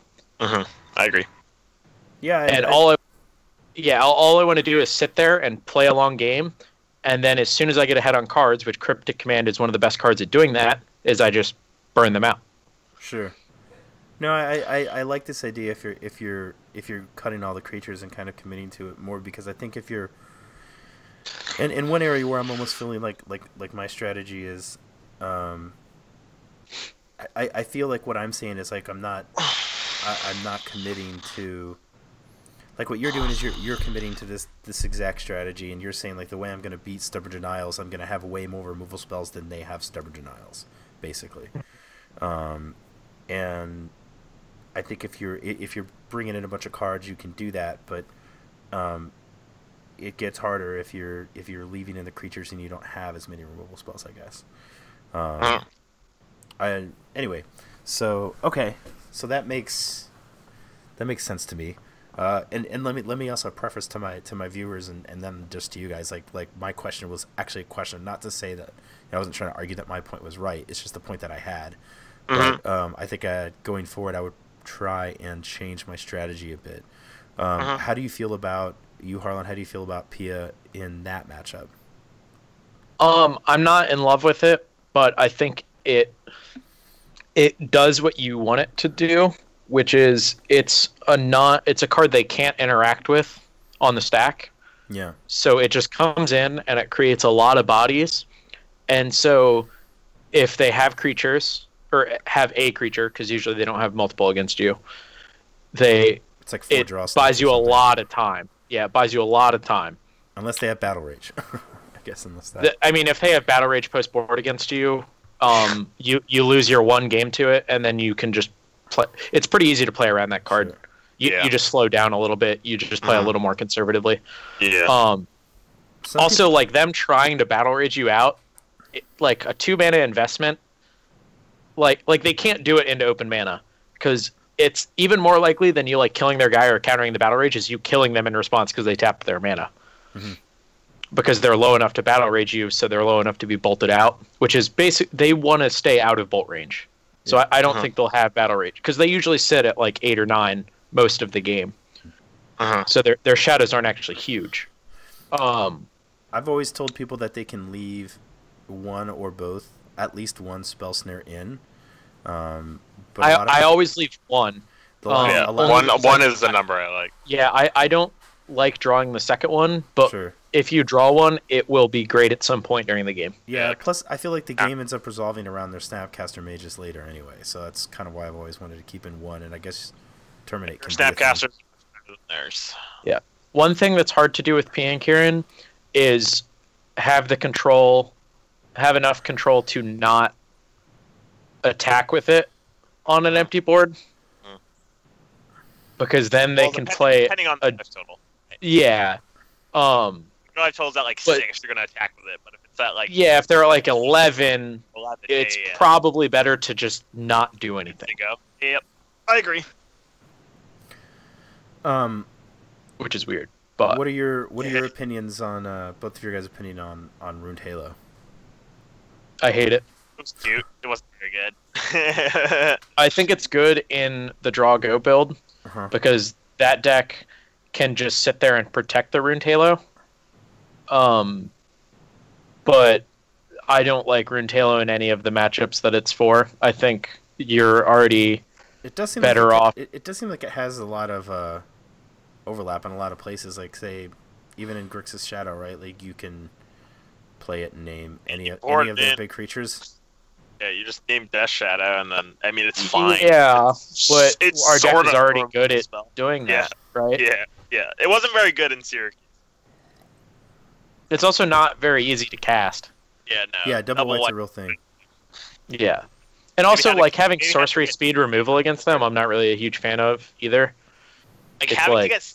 Oh, sorry. Especially 2 mana. Like, that's a lot for a sorcery speed removal spell. Having to get Sacred Foundry on turn 2 is also kind of like a fucking beating. Really hate getting that land super early. Yeah, not being able to just go like the classic like Steam Vents and Hollowed Fountain. Yeah, I mean because then if you draw either your plains or your mountain, you just like have this awkward spot of you like I can't cast my Cryptic Command. Yeah. One creature I do like that isn't Snapcaster Mage in the matchup sometimes is Vidillion Click against Shadow. It's not good when you're behind, but if you're even, it's really good. Yeah. Because it lets you have a lot of information, and then it lets you like take a stub from them. Yeah. And then if they don't have removal, it is a lightning bolt for your combo. Yeah. Most Shadow pilots leave in like all their fatal pushes. Which if you have only Snapcaster Mages in your deck, that's kind of embarrassing. Yeah, exactly. Like. Obviously, it sucks. They are actually pretty scared of Spell Queller, but it's much easier to just not have it in your deck. Heck yeah, and have them just play around it every single time. Because they're always going to play around it. It's kind of like you're the twin deck in the matchup, and you just want to board out your combo into a control deck, but you're actually boarding like kind of out of your control deck into your combo deck, more or less. Because you were just leaving all your burn spells. Yeah, like you're basically trying to level them in sideboarding. Yep, right. Exactly. I agree with that logic. Oh, the one thing I didn't ask, somebody asked, they said, what do you guys think of Settle the Wreckage in the sideboard? I want to talk about your list real quick, but let me just ask that question. Yeah, okay. I tested it. I tried it. Settle the Wreckage is great. Rosum's dumb. It was hot, dude. It was so bad. Settle the Wreckage was bad. It was bad. No, it's great. Rosum just isn't good. I don't know. It's been pretty good for me. I've been running one. Can't set it up against Grixis Shadow. I just don't want to run. It's impossible to set up against Grixis. No, it's not. Shadow. Yes, it is. That's not even close to true. I can't stand running Supreme Verdict in my Queller deck. And I'm also not about that life. Yeah, well, you just take out your Quellers and you have Supreme Verdict. But I don't know. But that's like the card. Yeah, against Grixis Shadow. But like, I like it against Grixis Shadow. I don't even like sweepers against creature decks. So. Yeah, they're not great. But Supreme Verdict's great against Shadow. It can counter it. It's nice. Settle the Wreckage is also good because guess what? Oh my god. They already can counter everything. Oh Make my them counter god. something Just else Supreme first. Verdict. I would just still be playing Dusk Dawn if it wasn't for the fact that Settle the Wreckage is also great against Dredge and a bunch of other corner cases. Yeah, I like Settle because it kills Etch Champion. Yeah, that's one of them. I like Supreme Verdict because it kills that champion. Yeah, but Spellcaller is my best card against Affinity. I wouldn't say it's the best card. It's pretty good. You wouldn't? Are you high? No, I just don't think it's... You've been hanging out with your little brother? It blocks. Not at all. It blocks a bunch of Oh, stuff. it blocks! But it also Dude, counters. You draw multiple Spellcallers and with No, nothing Spellcaller else. at its worst against Affinity is Flame Tongue Kavu for 3 mana and has Flash. Not even true. Yes, it is. You just block their Signal Pest or their Vault Scourge. I lost a game against Affinity where I drew double Spellcaller, but I didn't draw any removal spell. Yeah, that happened. Well, no, you lost that game because you didn't draw a removal spell, not because you drew Queller. Yeah, I mean, guess what? If you had drawn a removal spell, you couldn't lose that game because you also had 2 colors. What you can do is you can. It's also, it's probably, it's a really. I really like using it against cranioplating, but the reason specifically is they need that plating to be able to attack into your spell queller. So if you queller the plating, they can't, and that allows me to then save my. It lets me save Spell Snare for Arcbound Ravager, and it lets me save Logic Knot for Etch Champion. So just and that's if it does lines up that way. I think it literally just does everything. Yeah, I think it's good against Affinity. I don't take it out. Now, obviously, you get in situations where maybe it could get. I mean, it can be slightly. Yeah. You can get a Galvanic Blaster, which could be annoying, but that's always a threat. But you can also just play Rattle Chains. Still better than me getting Galvanic Blasted to the death because I'm not going to play around. Yeah, probably. Well, so let's do this. 2 Logic Knot versus 3. I had that as a note, but I guess that's just kind of. I guess. Maybe that just depends on what you. If you think you want to be running 1 Spell Snare and 3 Logic Knot, or 2 Spell Snare and 2 Logic Knot, depending upon what your configuration is. Currently, I have 2 Snare, 3 Knot, and 3 Cryptic. Yeah. Okay. I think Logic Knot is really good once you go up to 6 cantrips. It gets significantly better. Yeah. Especially when you're trimming colonnades. I'd still want to put that 4th Cryptic Command in my sideboard somehow. Oh no, it's just so clunky, man. Yeah. I have 22 lands.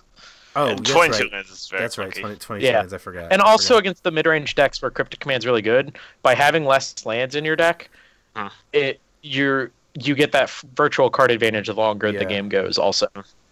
So then let's just talk about this list. Then let's talk about Rattle Chains, and let me start the conversation with my experience in that you had mentioned in our last conversation about I think you had that list was 23 lands, 2 Cryptic Commands, 3 Rattle Chains.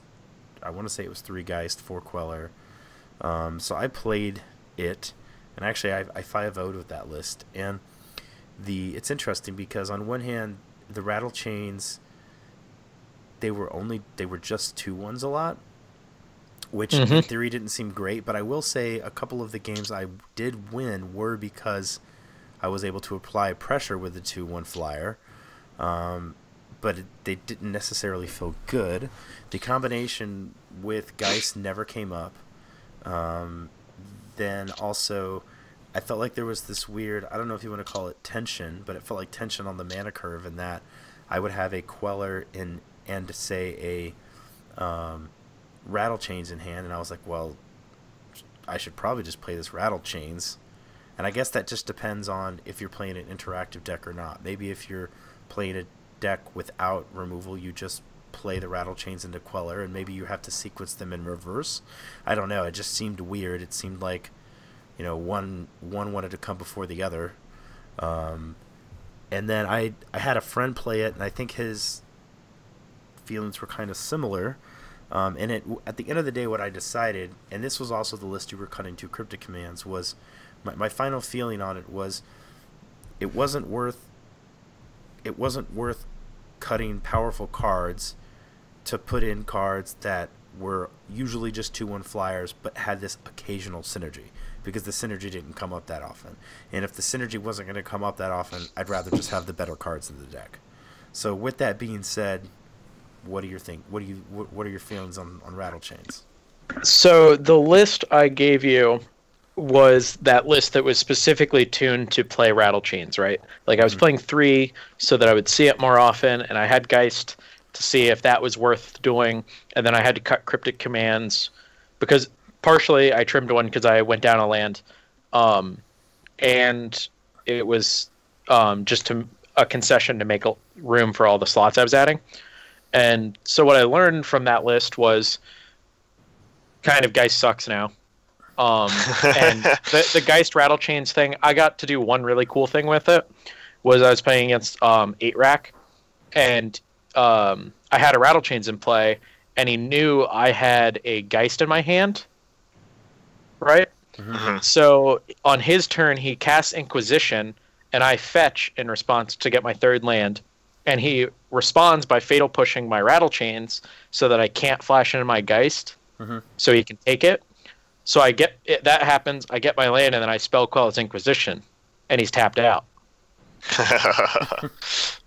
That was a really cool one. I like. Then I ran away with the game because I had a Spell Queller in play, hit him, played a Geist, he had to Lily Edict me, and I got to sack the Queller, and his Inquisition bricked because I only had a Cryptic in my hand. Nice. Yeah, that was the only time it actually came up, and that one actually ended up being like really cool. That was a thing that the deck could do. Just on that note, you're the 3rd person that I've talked to, myself, my friend Nick Hansen, and then you who have said, okay, so the Geist Rattle Chains thing didn't come up a lot. Yeah, it's kind of like I kept the Geist in to see if it was a thing, right? And it didn't really come up as enough that I thought it was worth doing. And so Geist and Rattle Chains to me kind of compete for slots, where they're kind of the like you have Snapcaster Mages, the auto include, and then I think the only reason really to play Jeskai is Spell Queller. So then your tertiary threats, right? It was Geist for a long time. I don't think Geist is very good right now. So Rattle Chains and V-Click are what occupy those slots for me now. I have 2 Rattle Chains and 1 V-Click. And kind of how I view Rattle Chains is it's almost like a better Spell Stutter sprite for me, where it's that thing that if the value play comes up where you get to counter something with it, that's awesome. But otherwise, you want to play it out to make your game plan better, right? With Spell Stutter Sprite, specifically, it's you want to play the first one so that the second one is better. But with Rattle Chains, you want to play it so that you have pressure, and now your opponent needs to be doing things. Sure. And it being 2 mana and having flash, and then having flying, so it's hard for people to I actually block felt it. like the biggest thing about it was that it had flying, because at that point it was so much better than a Snapcaster Mage that you're playing to start a flying pressure, because it can just start flying over all kinds of weird things. And like, you ever been in that situation where you're like, all right, I'm playing against this control deck, I'm gonna flash into Snapcaster Mage, and then say at some point a Wall of Omens comes down. And I like, absolutely so hate annoying. doing it. But when it's Rattle Chains, it's like, whatever, your Wall of Omens is down there on the ground, just keep flying over you and pinging you for 2. So Rattle Chains kind of has reminded me of Narnum Renegade from that Teamer build, where it's early, it's actually just a valuable threat, right? And then it scales well into the late game, where later on, I now have this absurd 5-mana play where I'm like, Spell Queller your thing, and they were like, yes, I got him, removal spell it, and I'm like, Rattle Chains, I just 2 for 0'd you, and I have 4 flying power in play, and I get to untap now. Yeah, I in theory, even though it didn't come up for me, the reason I think it didn't come up for me was just because I didn't play a lot of interactive decks, but in theory that's really great because you're saving it, but you're saving your creature, but you're also committing more pressure to the board. So it's exactly. Like you already got your card back. You put them down a card, but you increase your clock. Yeah. And you increase your clock. Yeah, I think Rattle Chains is this really cool split card where against unfair decks, it does exactly what you want it to do, where it's just a 2-mana threat that lets you start clocking them because you didn't want to waste a Snapcaster Mage doing that. Or there are matchups that you would do that with a Snapcaster Mage if you had it and you don't, but now you have 6 copies of that card. And then against fair decks, it is actually just really good because it's early pressure, or it's like an additional counter spell that instead of drawing a card, it makes a 2/1 flyer. And then against a lot of the unfair decks post board, like Titan Shift, they board in bolts, or like they have 2 bolts main and then like board in an extra one or whatever to fight over your spell callers that hit their escape shifts. And now you have Rattle Chains to trump what they're trying to trump you with, almost, you know? Basically, I think if I there's, would, if there's a deck like, that you know has interaction, V-Click is do you really hold it? good, and usually, because like it's kind of like holding a Snapcaster Mage against a control deck, right? Okay, that's fair. You don't want to play it because you can get more value out of it, and so my deck is less powerful, so I need to. It's that whole thing of you need to win the fights that matter, not like try and do everything, right? So like the fights that matter against them is pinching their removal so that you can so that you can get damage in to make your burn spells better and make them more. They have to start doing things into your mana. And so Rattle Chains can do that early, like if they go tap land into tap land, like if they go turn 1 Colonnade, turn 2 Sulphur Falls or whatever, and they only have Path up, sure, slam the Rattle Chains, right? Either they path it, or you're going to get to untap with all your mana and protect it with a Spell Queller, and then they're just behind trying to catch up while you're clocking them. Or you can hold it because you know you're going to play a Spell Queller on a later turn, and then you have Rattle Chains as an additional counterspell without having to use a Logic Knot on like a Lightning Bolt or a Lightning Helix. Yeah. So I think it's a card that, for me, it's been great as that tertiary threat because it has flash, so you can fit it in where you need to. And then in the matchups that are trying to grind you super hard, it's another 2-for-1 against those. It's a 2-for-1 against the decks that you need a 2-for-1, and it's a threat against the decks you need a threat. Yeah, I can see that. It also I do like I said, I do like it in a deck with a bunch of removal that it just makes your Quellers a bit better. And plus, now your Quellers have double flash. Yeah, that's great. They're basically split second now, right? Double flash, split second. Well, oh Jesus! And so you don't feel like you're missing the Geists at all in, like, say, Tron or Valakut or. No, I actually did this little breakdown recently. Just because I had noticed Geist wasn't really feeling great anymore. I've actually been feeling a little bit like that myself, but go ahead. Yeah, so I made like a small little spreadsheet where I did a column that was just all the decks that were at least like 1% of the metagame or whatever. Every deck that was on MTG Goldfish that had 5-0'd or top 8'd or whatever where is it? A paper event.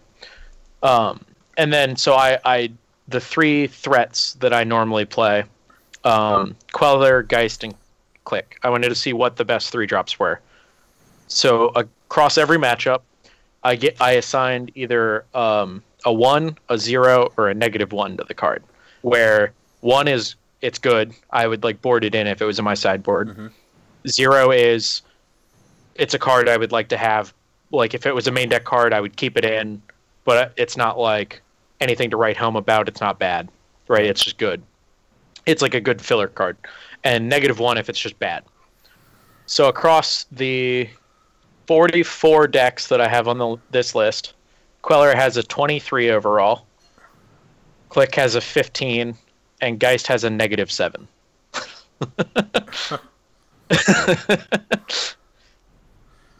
And that just like clearly put into black and white for me that Geist's time is not now. Right? Like it's great in like a handful of matchups. It's passable in more than that, and then it's just actively not good in so many. Sure. Yeah, I can't remember what I ran on my last list, but I really liked the exercise that you did I did something, I don't even call it similar. I did something way less effort driven and not as good. I just looked at the top of NTG Goldfish and I was just like, I feel like there's way more matchups that I just don't want Geist right now. That's what I used to do. And a lot of where I do my prep for events is I actually look at the, not necessarily MTG Goldfish, I look at the day 2 metagame breakdowns from paper tournaments, from the Opens and the GPs, because that shows you way more of the paper metagame. Or like, because everything's going to be represented at a paper tournament, it shows you what actually was doing well. Sure. In paper. Like what actually was rising to the top. That's smart. That's good advice for me and for everybody else, just to maybe even like pull all that together out of the last like big paper the Magic events. Online metagame is much different because the cheaper decks are more popular. Yeah, it's so much different. But the best way to find what's doing well at paper, because everything's going to show up, is look at what's making those day 2s or making those top 100 of day 2. So what I was toying with was going down to 2 Geist in the 75, which would be okay. Sometimes I might have like 2. For a while, I was like, okay, I was going to do 2 main and 1 side, but then it was like, when you're trying to build your sideboard, you're like, well, I just don't have enough space, so I guess really I'm just going to have to rely on these 2 Geists, and one's going to get cut, and then it was like, well, maybe I want 1 side, 1 main. In fact, I have a note here, which was to talk about 2 Geists main. But I think, kind of based on that evidence that you presented, I'd probably just try to... I don't want to say that Rattle Change is the way to go, but I still think, I don't know, maybe you could keep 1 Geist in somewhere or something like that, but if it's really truly as bad as you're saying, it's probably I think Geist really is that bad. Queller's number is slightly inflated because even matchups where I do board it out, it's still not a card I need to, right? It's like Queller at its worst is a 0. Mm-hmm. Realistically, right? Like the card is never like unplayable in a matchup. You can always make the card good at a certain point. There are times too in which you'll sometimes like you'll steal a game with Geist, which does kind of happen sometimes. There are times when I feel like I just like chain my way through my own curve, where it's like Logic not your thing, Quell your thing, Cryptic your thing, and it feels like I'm kind of winning just stealing a game. Sort of like that. Yeah, and I gave Geist that same credit. So, like, for instance, Grixis Shadow, all 3 had a 0, even though I don't usually have any of them in my deck post-board. They're all cards that are playable that I will keep in some amount of matches against the deck because I think they will be good based on how my opponent played or what cards I saw them have.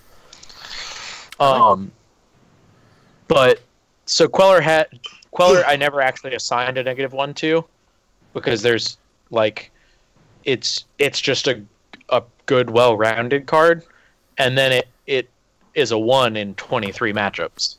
It's just good. Mm-hmm. Like, it's your best card against company decks, for instance. There was one thing I was going to say. I totally just forgot. Oh, I knew it was. Been going for a while. Yeah, we're wrapping up soon.